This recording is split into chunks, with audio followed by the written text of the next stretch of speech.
Meu nome é Bárbara, tenho 32 anos e trabalho em uma empresa de tecnologia da informação na Flórida. Meu dia começa às 6 da manhã. Deixo Megan, minha filha de 6 anos, na escola primária perto de casa e sigo para o escritório. Não é um trabalho glamouroso, mas eu o amo porque reconheço meu valor na paciência e consistência. Megan é a coisa de que mais me orgulho na vida. Ela tem os cachos castanhos e macios do pai e meus olhos verdes, sempre cheios de luz. Todas as tardes depois do trabalho, tento buscá-la pessoalmente, em vez de deixar o ônibus escolar trazê-la para casa. Aquele momento em que ela corre para mim de braços abertos, ansiosa para me mostrar um desenho ou uma nova canção da aula de música, é quando me sinto mais mãe. Meu marido, Joe, costumava ser o homem que eu acreditava ser minha alma gêmea. Ele trabalha com turismo, frequentemente viajando para supervisionar novos empreendimentos e hotéis. Joe costumava ser gentil, caloroso e determinado. Mas ultimamente, eu o sentia se afastando. Ele tem chegado tarde em casa, culpando reuniões de última hora com clientes, e nos fins de semana que poderíamos ter passado juntos em família. Cada vez que Megan corre para ele com um desenho, ele apenas acena distraidamente e volta a olhar para o celular. Às vezes, sinto que sou apenas a empregada na minha própria casa. Meus pais, Michael e Patrícia, moram a cerca de 20 minutos de carro. Eles estão aposentados agora, vivendo em uma cabana. Sempre acreditei que o amor deles por Megan era genuíno. Eles assavam biscoitos, ligavam desenhos animados e ficavam horas ouvindo suas histórias da escola. Mas recentemente, algo mudou na maneira como minha mãe olha para Megan. Não é exatamente fria, mas cautelosa, como se Megan fosse algo que ela preferiria não tocar.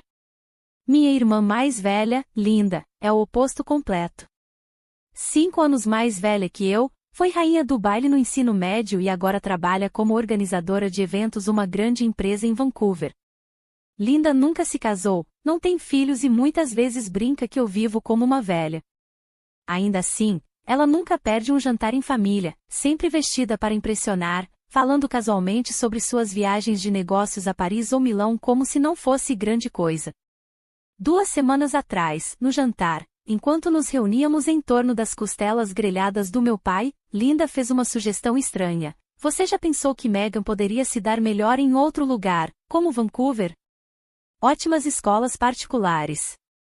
Ela poderia ficar comigo por alguns meses. Olhei para ela, atônita. Do que você está falando? Ela tem apenas 6 anos e eu sou a mãe dela. Linda sorriu, mas não me aqueceu como antes. Estou apenas pensando no futuro dela. Você está ocupada, Joe está sempre viajando. Eu só quero ajudar. Não respondi. Mas naquela noite, deitada ao lado de Megan adormecida, um estranho mal-estar tomou conta de mim. As noites tardias de Joe, os olhares estranhos da minha mãe, as palavras de Linda eram como peças de um quebra-cabeça espalhadas, mas lentamente formando uma imagem que eu não queria ver. Na manhã seguinte, enquanto eu lavava o cabelo de Megan no banheiro, ela olhou para mim e perguntou: Mamãe, se um dia eu não morar mais com você, você vai ficar triste? Meu coração parou. Quem te disse isso? Perguntei, tentando manter a calma. A neta da amiga da vovó disse que eu vou para uma escola longe e morar com alguém chamado Ellie. Ela não terminou, mas eu já sabia o nome, Linda. O que eu não sabia era que este era apenas o começo de algo maior, um plano que estava em andamento há algum tempo, um plano onde Megan era a peça central. 3 dias depois que Megan fez aquela pergunta estranha, Joe chegou em casa depois das 10 da noite. Eu estava sentada à mesa da cozinha, as luzes ainda acesas, o jantar frio. Ele entrou, pendurou o casaco e disse a frase que eu agora poderia recitar de cor: Desculpe, um cliente estendeu a reunião de novo. Não perguntei nada. Levantei-me, servi o jantar dele e sentei-me novamente. Eu não queria brigar. Não por fraqueza, mas porque às vezes o silêncio é a única maneira de ouvir o que as pessoas estão escondendo. Joe comeu sem dizer uma palavra, os olhos grudados no celular. Em um momento, ele se virou enquanto digitava e, por uma fração de segundo, Vi um nome brilhar no reflexo do armário de vidro. Ligar de volta, Linda. O nome me congelou. Eu não podia ter certeza, mas meus instintos de mãe, de esposa, me diziam que algo estava muito errado. No dia seguinte, quando fui buscar Megan, sua professora me disse algo que me fez paralisar. Megan disse que estava com problemas para dormir. Ela mencionou que alguém lhe disse que talvez tivesse que se mudar e morar longe de você. Bárbara, está tudo bem? Forcei um sorriso tranquilizador, agradeci e corri para casa com Megan, mas minha mente estava a mil. Não contei nada a Joe. Em vez disso, liguei para minha mãe. Mãe, Linda disse alguma coisa sobre Megan ultimamente. Houve uma longa pausa antes que ela respondesse. Ela só tem falado sobre o futuro, Bárbara. Ela acha que Megan merece uma escola melhor. Mas ninguém tem o direito de falar sobre o futuro dela, exceto eu, disse, incapaz de esconder minha frustração. Minha mãe suspirou.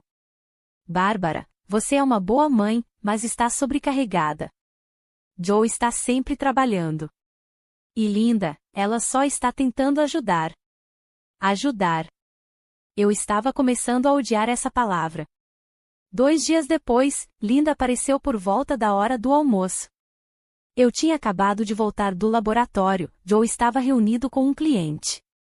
Linda trouxe 2 lates e uma sacola com roupas de criança. Eu fui às compras, ela sorriu, colocando a sacola na mesa. Achei que Megan ia adorar este vestido roxo. Não toquei no café nem abri a sacola. Olhei nos olhos dela. O que você está fazendo, Linda? Ela piscou e deu uma risada leve. O quê? Estou apenas trazendo presentes para minha sobrinha. E tentando convencer todo mundo de que ela deveria morar com você, longe da própria mãe? É isso que você está fazendo? Linda colocou sua xícara na mesa com mais força do que o necessário, mas manteve a voz suave. Bárbara, você está reagindo exageradamente. Você sabe quanta pressão Joe está sofrendo. Mamãe e papai também se preocupam. Todos nós só queremos o melhor para Megan. O melhor é que ela fique com a mãe dela. Um sorriso torto surgiu no rosto de Linda. Não era a irmã que eu costumava conhecer. Aquele sorriso me arrepiou. Se você acha que ser mãe significa que você decide tudo, está enganada. Filhos não são propriedade. Naquela noite, encontrei um envelope fechado no bolso do casaco de Joe. Era de um escritório de advocacia em Vancouver. Dentro, documentos sobre consulta de custódia infantil e um rascunho de acordo para transferência temporária de guarda. Sentei-me sozinha na sala de estar. A casa estava tão silenciosa que eu podia ouvir o tic-tac do relógio. Apenas uma pergunta ecoava na minha cabeça: como eles estão planejando tirar minha filha de mim? Megan estava dormindo em seu quarto, agarrada ao seu coelhinho de pelúcia como sempre. Mas desta vez, eu não conseguia observá-la dormir calmamente como antes. Uma tempestade estava chegando. E não era de fora, mas das próprias pessoas que compartilhavam meu sangue. Eu sabia que não podia mais ficar parada, porque não estava apenas protegendo Megan de um plano, eu estava protegendo-a de um mundo que eu uma vez acreditei ser família. Naquele sábado, minha mãe ligou, a voz cheia de alegria. Bárbara, este fim de semana estamos planejando um piquenique no Parque Nacional de Crater. Não é muito longe, apenas cerca de 2 horas de carro. Vamos todos caminhar ao longo de um pequeno riacho e observar as folhas caírem. Megan vai adorar. Eu nem tive tempo de responder antes que ela acrescentasse: Linda também vai. Seu pai já preparou o almoço. Você só precisa se arrumar e preparar Megan. Parei por alguns segundos, sentindo algo estranho. Minha família nunca foi do tipo aventureiro ao ar livre, e eles definitivamente não planejavam passeios de última hora no outono frio. Mas então Megan pulou na cadeira, tendo ouvido a conversa, e gritou: Mamãe, mamãe, eu quero ir. Vou levar minha lupa. Talvez eu encontre uma folha vermelha rara. Sorri e acariciei sua cabeça. Como eu poderia dizer não quando seus olhos brilhavam daquele jeito? Naquela noite, contei a Joe sobre a viagem. Ele fechou o laptop, franzindo ligeiramente a testa. Sábado. Tenho uma visita ao local com um novo investidor. Provavelmente não vou conseguir ir. Não fiquei surpresa. Essas reuniões tinham aparecido com a mesma frequência das folhas caídas. Assenti. Então eu levarei Megan. Mas Joe, você sente que algo mudou em nossa família? Ele ficou quieto por um momento e então disse: você provavelmente está apenas pensando demais. De qualquer forma, um pouco de ar fresco pode te fazer bem. No sábado de manhã, acordei cedo e preparei sanduíches, frutas, água e até alguns curativos. Sempre levo um kit de primeiros socorros em viagens como essa. Meu trabalho me tornou cautelosa por hábito. Megan usava sua touca verde e exibia a pequena lupa pendurada no pescoço. Ela estava genuinamente animada. O carro dos meus pais chegou na hora certa. Papai estava dirigindo, mamãe no banco do passageiro e Linda atrás, ao lado de Megan e eu. Linda vestia uma roupa esportiva da moda e sapatos de caminhada caros. Estranho, considerando que eu nunca a tinha visto fazer uma caminhada antes, mas não perguntei. Apenas observei. O clima estava fresco, a luz do sol filtrando-se suavemente pelas árvores. Caminhamos por trilhas sinuosas, eventualmente chegando a um caminho estreito de terra em uma floresta esparsa. Papai disse: esta é uma rota mais nova. Poucas pessoas a conhecem. A vista é incrível. Senti-me desconfortável. Este caminho não correspondia a nenhuma das antigas rotas que costumávamos fazer quando eu era criança. Ainda assim, não disse nada. Megan tagarelava ao meu lado, apontando para cada galho. Mamãe, esta folha parece um coração. Linda ocasionalmente olhava para mim por cima dos óculos de sol. Cada vez que eu a pegava, ela se virava, fingindo verificar o celular. Quando perguntei, mensagem para alguém, ela parou por um segundo e então sorriu. Só verificando o clima. O sinal é ruim aqui em cima. Então minha mãe interveio: hoje vai ser um dia especial, Bárbara. Um dia que você nunca vai esquecer. Mesmo sorrindo, suas palavras me arrepiaram. Meu pai continuava olhando pelo retrovisor, seus olhos indo de mim e Megan para a estrada sinuosa à frente. Paramos em uma clareira perto da beira de uma suave encosta. Ao longe, um vale de pinheiros se estendia, salpicado de folhas laranjas e vermelhas. A brisa era leve, o ar puro, mas meu mal-estar não desaparecia. Papai estacionou o carro, desligou o motor e disse: daqui são cerca de 20 minutos de caminhada até um penhasco com uma vista de tirar o fôlego. Ninguém da família esteve lá ainda. Coloquei a mochila no ombro, peguei a mão de Megan e o segui. Ao entrarmos em um trecho mais denso de árvores, Linda ficou para trás para caminhar ao meu lado e de repente perguntou: você já pensou em mandar Megan para um internato? Parei abruptamente. Aquela pergunta não era aleatória. Não, e não tenho planos de fazer isso. Linda deu de ombros. Há algumas coisas que você não pode controlar para sempre, Bárbara. A vida muda rápido. Não soou como uma ameaça, mas fez minha pele se arrepiar. Naquele instante, Megan correu à frente, depois se virou e gritou: mamãe, tem um lugar alto aqui. Dá para ver toda a montanha. Antes que eu pudesse responder, meus pais e Linda já haviam se movido em direção à beira do penhasco. Foi então que percebi que nenhum deles havia trazido muita coisa. Apenas algumas garrafas de água, sem cobertores, sem comida, sem mapas, nem mesmo uma bússola. Apertei a mão de Megan com mais força, sentindo meu coração acelerar. E então vi minha mãe dar um sinal para Linda com os olhos. Diminui o passo, puxando Megan para mais perto enquanto nos aproximávamos da beira. Dali, todo o vale de Crateride se revelava, a luz do sol cortando as árvores distantes. Era pacífico, estranhamente pacífico, como se a própria natureza estivesse tentando me distrair. Papai estava bem na beira, apontando para frente. Veja aquilo, Bárbara! Se formos um pouco mais adiante, há outra saliência que se projeta.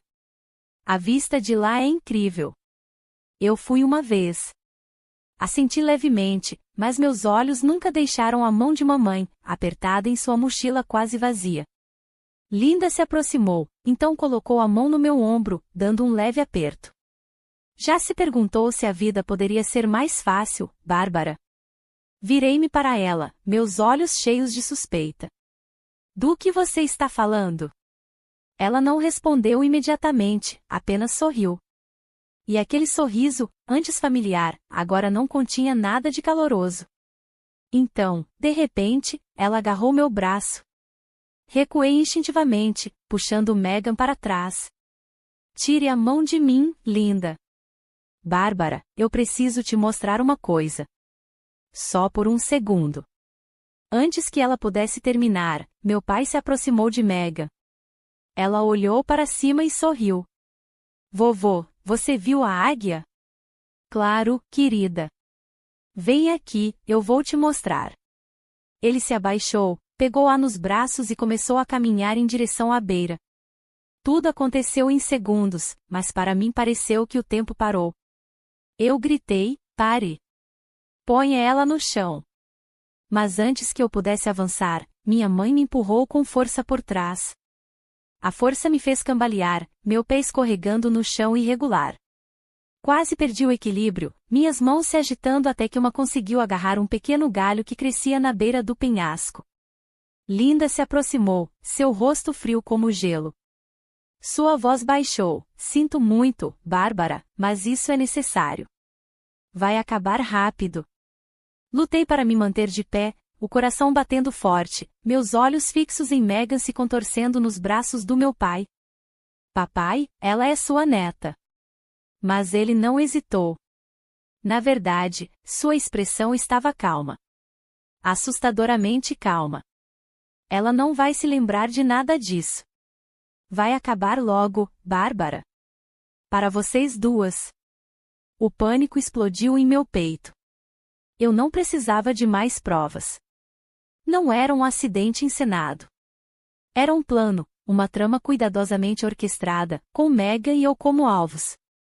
Em uma fração de segundo, joguei-me para frente, arremessando meu corpo no ar. Quando minhas mãos alcançaram as perninhas penduradas de Megan, puxei-a para mim com cada grama de força que me restava. Meu pai perdeu o equilíbrio, cambaleou, e eu perdi completamente o controle. Depois disso, tudo foi vento rugindo nos meus ouvidos e o céu azul girando. Enrolei meus braços firmemente em volta de Megan, curvando meu corpo sobre o dela como um escudo vivo. Ela gritou ao vento, mamãe? Eu não respondi. Apenas a abracei forte, como se de alguma forma o amor de uma mãe pudesse retardar a queda. Batemos em galhos de árvores, chocamos contra rochas irregulares. A dor explodiu no meu ombro, nas minhas costas, nas minhas pernas. Eu não conseguia identificar onde estava ferida. Só sabia que ainda tinha Megan em meus braços. Quando finalmente aterrissamos na terra úmida no sopé do penhasco, senti sangue escorrendo da minha testa para os meus olhos, embaçando tudo. Mas Megan ainda estava em meus braços. Seu pequeno corpo tremia. Mas ela estava viva. Sussurrei, mal audível, você está bem, Megan? Mamãe, estou com medo. Não consegui dizer mais nada. A escuridão me envolveu. Mas eu sabia que tinha que ficar acordada. Eu tinha que sobreviver, porque eu não era apenas uma mãe. Eu era a única âncora que restava para Megan neste mundo. Eles não puderam me impedir de cair, mas eu não os deixaria enterrar a verdade. A dor gritava pelo meu corpo, prendendo-me no lugar. Meu olho esquerdo estava inchado e fechado, minha cabeça girava. Meu pulso esquerdo parecia quebrado e eu não sentia minha perna direita. O cheiro de sangue misturado com terra úmida enchia meu nariz. Eu ainda estava ninando Megan, sua respiração fraca e quente contra meu pescoço. Lentamente abri meus olhos, tomando cuidado para não me mover muito. Árvores pairavam sobre nós, seus galhos filtrando uma luz pálida. O ar estava estranhamente silencioso. Engoli em seco e virei a cabeça. Megan estava olhando para mim, os olhos cheios de lágrimas. Ela sussurrou, a voz tensa, mamãe, nós vamos morrer? Balancei a cabeça, mesmo que o movimento enviasse uma pontada de dor pelo meu ombro. Não. Eu estou aqui com você e nós vamos viver. Megan tremeu, então enterrou o rosto no meu peito. Ficamos imóveis assim por um tempo, até que ouvi vozes fracas acima de nós, sussurros do topo do penhasco. Você vê alguma coisa? A voz da minha mãe. Não, não se mexem, meu pai respondeu monotonamente. Bom. Ninguém vem aqui. Ninguém vai encontrá-las. A voz de Linda soou aliviada, mas também estranhamente insegura. Rapidamente pressionei minha mão sobre a boca de Mega, sinalizando para que ela ficasse quieta. Ela assentiu imediatamente, enfiando o rosto na minha camisa. Vamos. Se estiverem vivas, não vão sair daqui de qualquer maneira, acrescentou minha mãe. Prendi a respiração, o coração batendo forte enquanto seus passos desapareciam na distância. Quando tive certeza de que tinham ido embora, afrouxei a mão. Megan olhou para mim e sussurrou, mamãe, e se eles voltarem e descobrirem que estamos vivas? Talvez devêssemos fingir que não estamos. Olhei para ela, sem palavras. Ela tinha apenas 6 anos. No entanto, de alguma forma, ela entendia o quão perigoso isso era. Assenti lentamente. Sim, vamos ficar quietas por mais um pouco. Certo? Ela assentiu. Puxei-a para perto, fechei os olhos e mantive nossos corpos o mais imóveis possível. O tempo parou naquela floresta. Apenas o som do vento e o chamado distante de pássaros. Ouvi cada batida de seu pequeno coração ao lado do meu, enquanto a raiva lentamente se espalhava pelas minhas veias. Não pela queda, mas pela traição. Meus pais, Linda, o homem que eu uma vez amei. Todos eles haviam unido forças para planejar isso, para nos eliminar como se fossemos apenas obstáculos. Depois de um tempo, Mega levantou a cabeça. Seus olhos estavam marejados, mas claros. Mamãe, acho que sei o que eles estão fazendo. O que você quer dizer, Mega? Sussurrei de volta. Eu ouvi a tia Linda conversando com o papai quando eu estava brincando de esconde-esconde no jardim. Eu estava escondida atrás das roseiras. Ela disse, vai acabar logo. Só precisamos que a Bárbara concorde com o piquenique. Papai disse, apenas faça o que planejamos. O dinheiro do seguro está chegando. Congelei. Senti como se alguém tivesse me socado no peito. Eles não apenas queriam que nós desaparecêssemos. Eles contavam com o seguro de vida. Eu não te contei antes porque pensei que eles estavam brincando. Sinto muito. Abracei-a forte, forçando minha voz a permanecer firme. Está tudo bem, Mega. Você foi muito corajosa. Estou orgulhosa de você. Verifiquei a mochila. A maioria dos nossos suprimentos havia voado durante a queda, mas felizmente ainda havia uma toalha seca e uma garrafa de água. Limpei o arranhão na bochecha de Mega antes de me virar para avaliar minha perna. A dor me atingiu quando tentei levantar a perna direita. Quase desmaiei.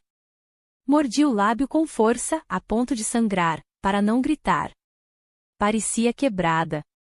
Meu pulso esquerdo estava muito inchado, quase inutilizável. Mas eu ainda tinha minha mão direita, minha mente. E eu tinha Mega. Precisávamos de resgate. Mas meu celular, se tivesse sobrevivido, provavelmente estava quebrado ou perdido em algum lugar da encosta íngreme. Virei-me para Mega. Eu não consigo andar rápido, mas você consegue. Talvez você consiga encontrar o caminho de volta, mas só se for realmente seguro, ok? Megan balançou a cabeça imediatamente, os olhos cheios de lágrimas. Não. Eu não vou te deixar sozinha. Sorri levemente, meu rosto pálido de dor. Então vamos juntas.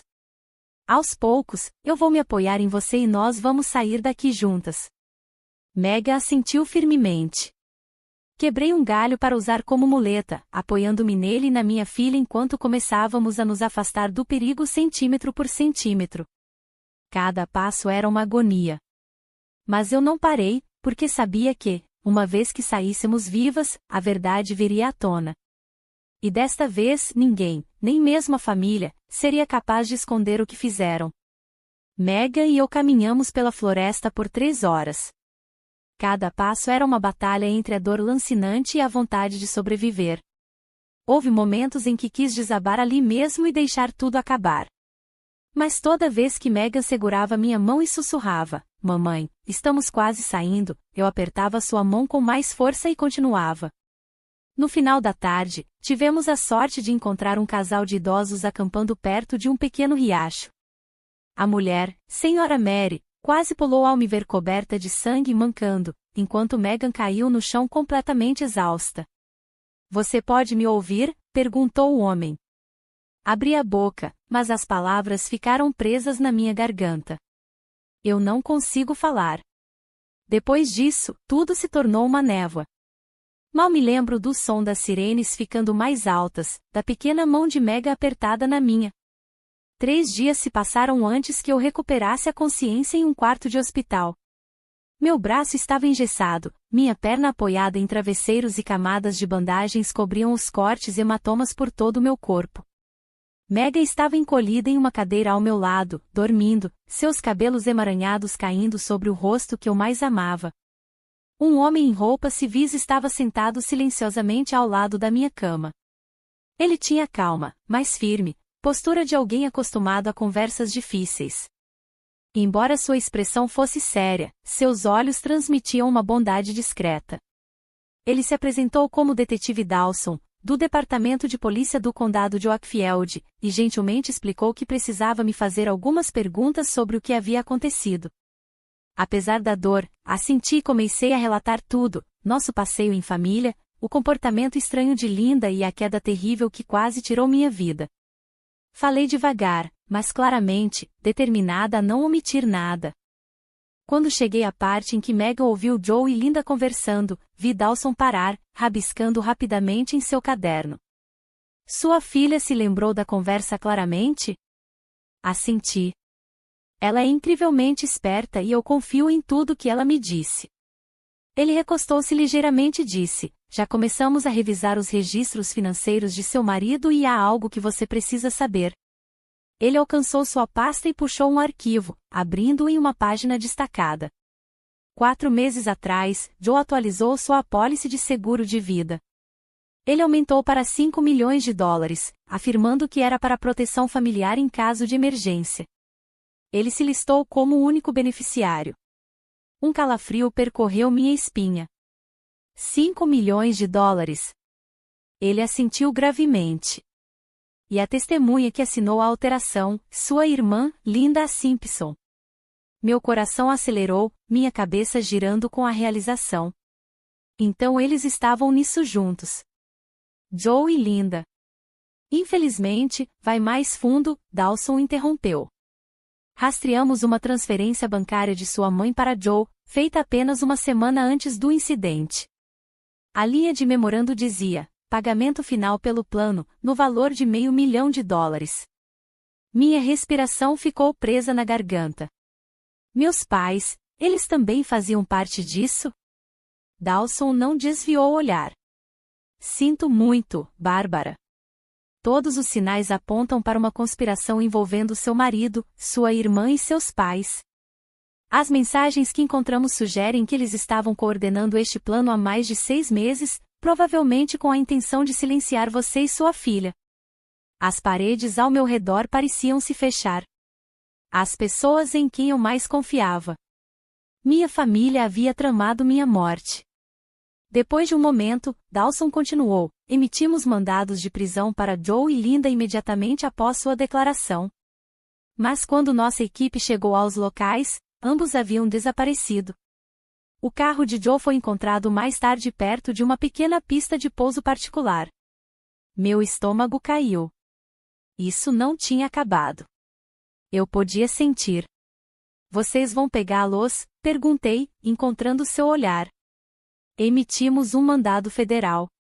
Enquanto isso, recomendo que você e Megan entrem em custódia protetiva até que possamos garantir sua segurança, disse-ele firmemente. Olhei para o rosto adormecido da minha filha, ainda salpicado de cortes cicatrizando, e senti uma onda de força surgir dentro de mim. Eu não era mais a mulher assustada e quebrada que havia caído de um penhasco. Eu sobrevivi e lutaria por justiça com tudo o que tinha. 3 dias depois, fui transferida para um quarto de recuperação seguro, com policiais de plantão do lado de fora. Megan foi temporariamente colocada sob os cuidados de uma assistente social enquanto a investigação se aprofundava. Quando Dawson voltou, ele segurava um arquivo muito mais grosso. Seu rosto estava determinado. Este não era apenas um caso para ele. Era pessoal. Acabamos de receber uma imagem de uma câmera de pedágio a 320 quilômetros daqui. Ela capturou Linda saindo da Flórida, provavelmente indo para Nevada. Elevamos o mandado para status federal. Apertei a borda da cama, mesmo que meu pulso ainda estivesse enfaixado. E Joe? Dawson virou para outra página. Ele está usando um pseudônimo. Mas aqui está algo interessante. Quando verificamos o histórico de voos, descobrimos que ele reservou um voo particular sob o nome de Daniel Morrison. O horário de partida coincide com o desaparecimento deles, mas o voo foi cancelado no último minuto, possivelmente porque ele suspeitou que estávamos no seu encalço. Expirei lentamente. Eles ainda não estavam livres. No dia seguinte, fui autorizada a me encontrar com um advogado nomeado pelo governo. Durante nossa primeira sessão, ele confirmou: temos registros financeiros completos, o depoimento de sua filha e mensagens de texto recuperadas entre Joe e Linda do antigo celular de Joe, que a polícia encontrou em seu carro abandonado. Este caso tem evidências suficientes para acusá-los de tentativa de homicídio, conspiração e fraude de seguro. Naquele instante, a porta se abriu. Megan entrou com uma assistente social. Ela correu, jogando os braços ao meu redor, seu rosto iluminando-se apesar das bandagens em suas bochechas. Mamãe. Eu contei tudo ao detetive Dawson. Lembro de tudo. Pesquei surpresa. Você deu um depoimento, Megan? Ela assentiu, então olhou para Dawson, que havia entrado atrás dela. Ele sorriu. Essa garotinha é tão esperta e composta. Nossos investigadores ficaram impressionados. Ela relatou tudo o que ouviu, a ligação de Linda com Joe e até a conversa entre a senhora Patrícia e o Sr. Michael sobre como tudo ficaria bem se Bárbara simplesmente não resistisse. Olhei para minha filha, dividida entre a dor e o orgulho. Ela tinha apenas 6 anos, mas era a chave para desvendar tudo o que estava escondido. Você estava com medo? Perguntei suavemente. Megan balançou a cabeça. Não. Eu só pensei que, se eu contasse a verdade, você não precisaria mais ter medo. Apertei minha filha com força, sentindo cada pequena respiração começar a se firmar contra meu peito. Tudo ainda não havia terminado, mas eu sabia que finalmente estávamos indo na direção certa. 2 dias depois, a polícia encontrou Joe escondido em uma pequena cabana alugada que só aceitava dinheiro, na fronteira com Nevada. Eles invadiram o local ao amanhecer e o prenderam enquanto ele tentava queimar papéis e destruir seu laptop. Linda foi presa mais tarde naquela tarde em um posto de gasolina na beira da estrada. Ela estava tentando trocar de veículo por meio de um acordo não oficial, mas foi reconhecida por uma câmera de segurança. Naquela noite, Dawson deu uma breve atualização. Ambos estão sob custódia e sendo extraditados de volta para a Flórida. Quanto aos seus pais, Michael e Patrícia, emitimos intimações. Eles foram gravados em uma ligação com Joe discutindo um acordo de divisão. É inegável. Olhei pela janela do hospital, o sol do final da tarde lançando uma luz suave através das árvores. Pela primeira vez em semanas, não senti medo. 3 dias depois, recebemos alta oficial, mas a polícia aconselhou que Megan e eu nos mudássemos para uma residência segura de proteção a testemunhas até o julgamento. Em uma coletiva de imprensa fechada, a polícia confirmou que as evidências confirmavam que este era um plano de assassinato coordenado para obter um pagamento de seguro de vida de $3 milhões. A menina de 6 anos não era apenas a única testemunha sobrevivente, mas a chave para desvendar todo o plano. Segurei a mão de Megan com força enquanto assistíamos à transmissão na TV. Estávamos em um lugar desconhecido, sob proteção 24 horas por dia, 7 dias por semana. Mas pela primeira vez, não me senti sozinha, porque agora a verdade estava finalmente do nosso lado. 8 meses depois que Megan e eu sobrevivemos à queda em Crater Ridge, o julgamento de Joe, Linda e meus pais começou oficialmente no Tribunal do Condado de Oakfield. Toda a pequena cidade fervilhava de descrença. Ninguém conseguia imaginar que uma família aparentemente perfeita agora enfrentava acusações de tentativa de homicídio. No primeiro dia, cheguei em uma cadeira de rodas, meus braços ainda imobilizados por uma fratura que não havia cicatrizado completamente. Megan sentou-se ao meu lado, segurando minha mão, vestindo um vestido azul celeste que ela escolheu porque é a cor favorita da mamãe. Eu não chorei e não tive medo. O que levei ao tribunal foi a verdade e a força inabalável de uma mãe que não pôde ser quebrada pela traição. Joe entrou vestindo um terno cinza, sem expressão. Linda o seguiu, cabelos presos cuidadosamente, seus olhos passando por mim como se eu fosse uma estranha. Meus pais, Michael e Patricia, mantiveram a cabeça baixa, evitando contato visual com todos. Eu estava acostumada àquele olhar, cresci com ele. O promotor começou com uma acusação contundente, apresentando evidências detalhadas da trama de assassinato, fraude de seguro e perigo para um menor. Cada fato cortava como uma faca, mas eu permaneci calma. Eu sobrevivi para expor essa verdade. Fui chamada a depor no segundo dia. O tribunal estava em silêncio enquanto eu relatava tudo, a viagem, a queda, a dor insuportável e a traição imperdoável. Eu não chorei. Minha voz estava firme. Olhei Joe nos olhos e disse, você não me matou e nunca terá o que queria, porque Megan não é algo que você pode trocar por dinheiro. Linda manteve a cabeça baixa. Ela nunca sequer olhou para mim. Naquele dia, Megan também testemunhou, mas por meio de um vídeo pré-gravado, já que ainda estava sob proteção de testemunhas infantis.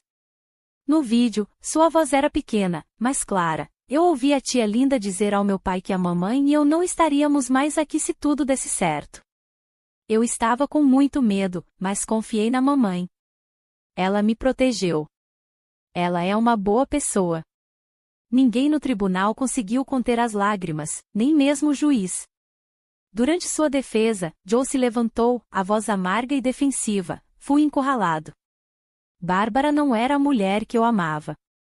Ela controlava tudo.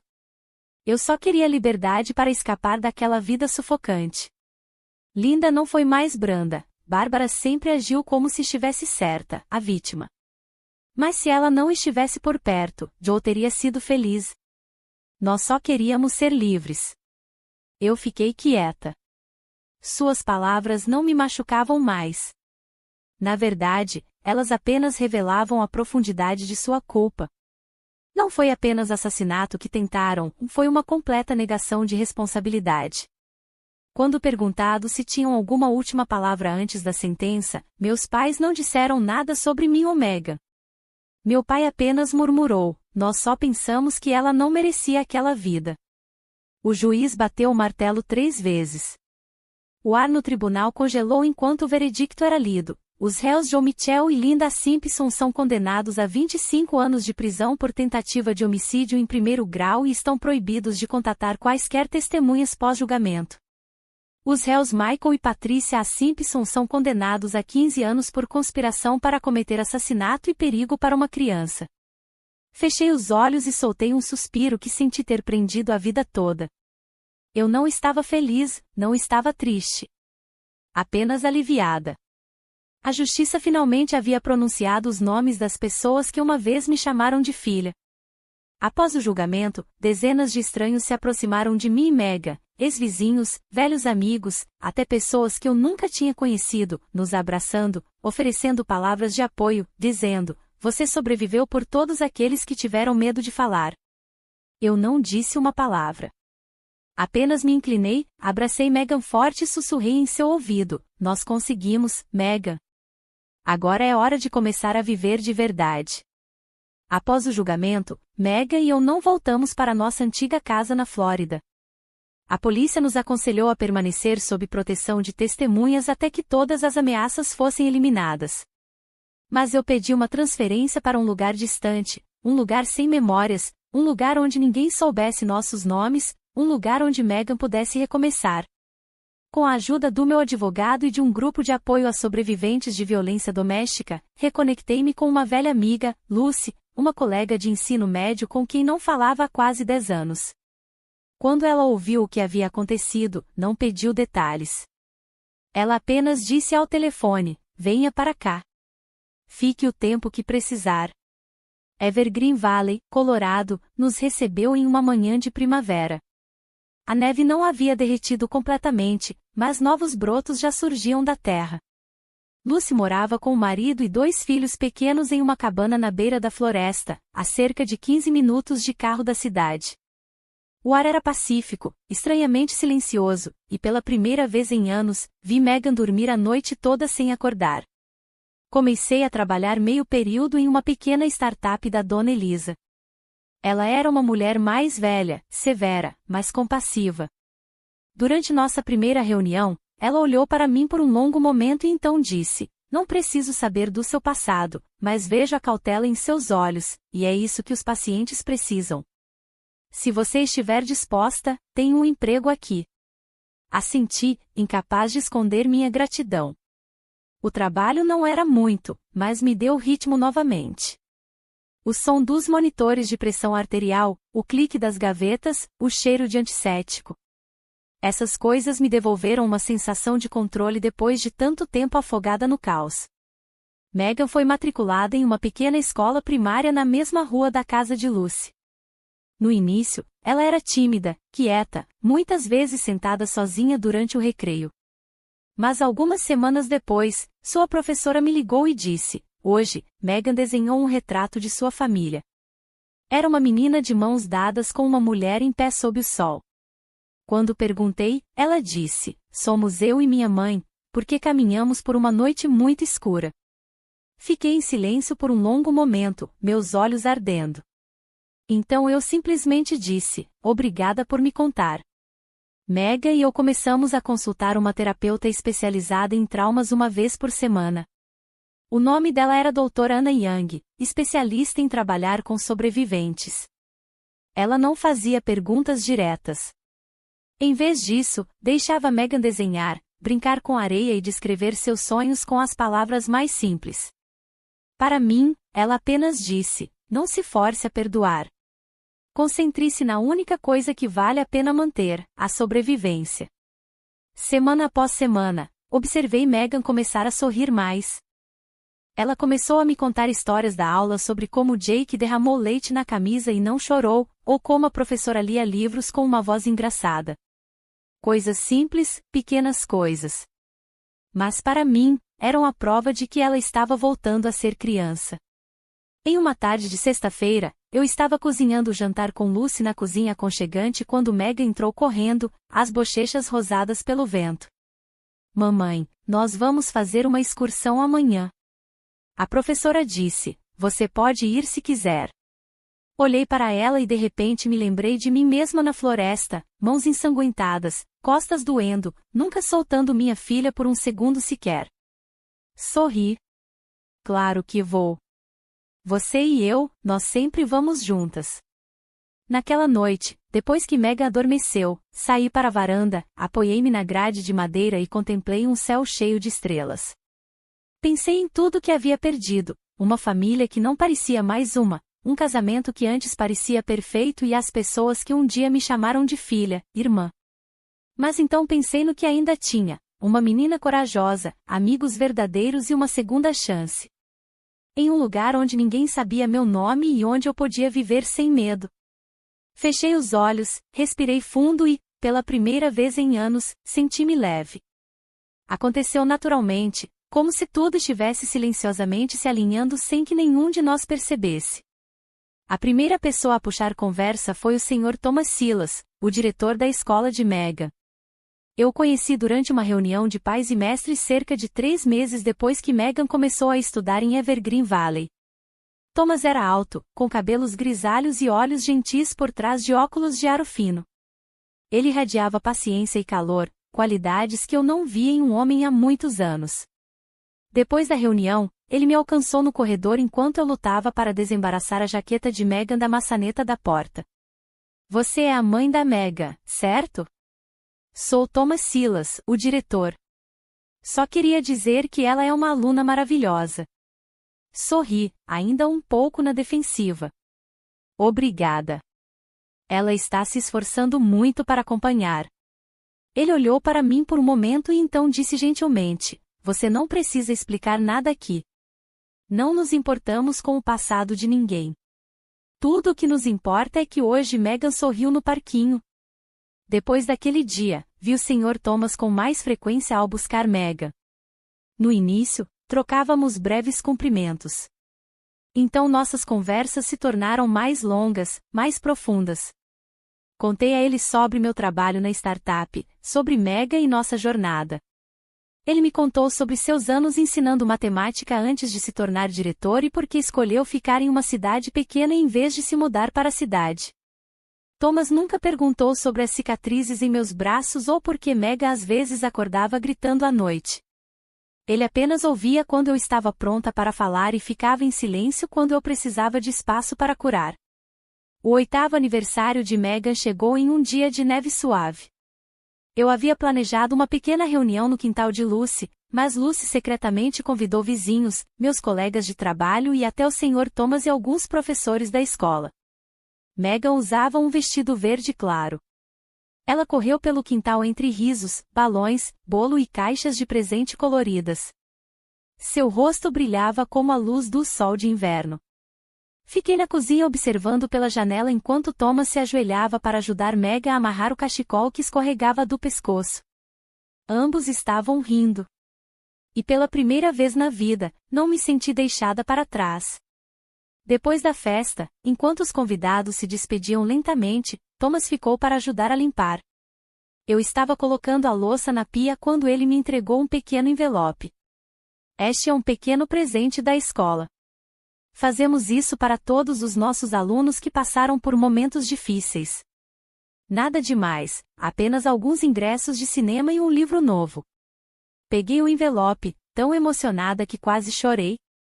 Mas Thomas não foi embora imediatamente. Ele ficou parado por um momento e então olhou para mim seriamente. Bárbara, não sei o que a trouxe aqui, mas sei disto: o que você e sua filha trouxeram para este lugar é algo verdadeiramente especial. Força, esperança e bondade. Eu não disse nada, meus dedos apertando o envelope. Você acredita que família pode ser algo que criamos, não apenas algo com que nascemos? Perguntei. Thomas não respondeu imediatamente, mas o olhar em seus olhos, profundo e gentil, foi uma resposta mais perfeita do que qualquer palavra poderia ter sido. Naquela noite, enquanto colocava Megan na cama, ela pegou minha mão e sussurrou: Mamãe, posso chamar o Sr. Thomas de tio? Ele é gentil, como se fosse parte da nossa família. Sorri suavemente e assenti. Você pode chamá-lo do que quiser, querida. Contanto que você se sinta segura e feliz. Fiquei parada em silêncio perto da janela do quarto, observando a neve cair lá fora na varanda. Cada floco branco descia como se estivesse suavemente cobrindo os vestígios de tudo que havíamos deixado para trás. E eu sabia que Megan estava certa. Família não precisa ser as pessoas com quem compartilhamos sangue. Família é onde alguém espera que saiamos da escuridão com bondade, paciência e amor incondicional. E eu havia encontrado esse tipo de família nos olhos de Megan, no abraço de amigos e em um homem que gentilmente amarrou um cachecol para uma menina de 8 anos com todo o seu coração. Bárbara e Megan passaram por apuros e por situações inimagináveis, mas no final a justiça foi feita, mesmo que não apague o trauma que elas passaram. Não importa ser do mesmo sangue, porque no final, família é aquele que decidimos amar e cuidar. O que você achou da história da Bárbara? O que teria feito no lugar dela? Conte nos comentários. Se você gostou da história da Bárbara, por favor curta e compartilhe esse vídeo e se inscreva no canal para mais histórias surpreendentes.